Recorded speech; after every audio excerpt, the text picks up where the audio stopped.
देशी विदेशी मद सह भांग जबत आसामी गिरफ। खोर्धा अबकारी अधीक्षक सुमिति त्रिपाठी निर्देशक्रमे टांगी रेंज अबकारी निरीक्षक राधाकांत भोई तत्वावधान में बालुका ओएसी नेतृत्व में टांगी अबकारी अंचल में चोरा मद बिक्री करुवा बड़ पोखरिया ग्रामर अरुण सामंतराय बयस 48 केस नंबर 67/25-26 टांगी गोड़ीपाटना अंचल चरण महारणा बयस 47 केस नंबर 29/25-26 नीलगिरीपाटना अंचल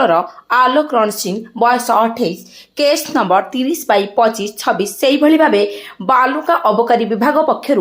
जटियापाटना ग्रामर गोविंद भोल केस नंबर 81/25-26 मानसिंहपुर ग्राम पालापड़िया साही अंचल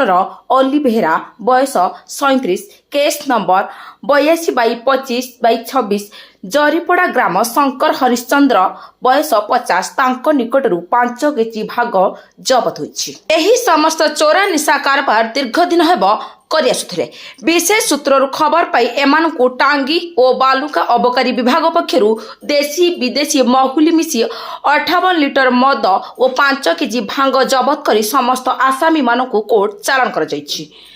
एही चढ़ाऊ रे ओएसी सुजित कुमार मुदुली, एएसआई रामचंद्र जेना, एएसआई मीनकेतन महालिक, सस्मिता सेठी, सुनीता महाराणा, मनोज कुमार जयसिंह, रंजित पटेल चढ़ाऊ रे सामिल थिले।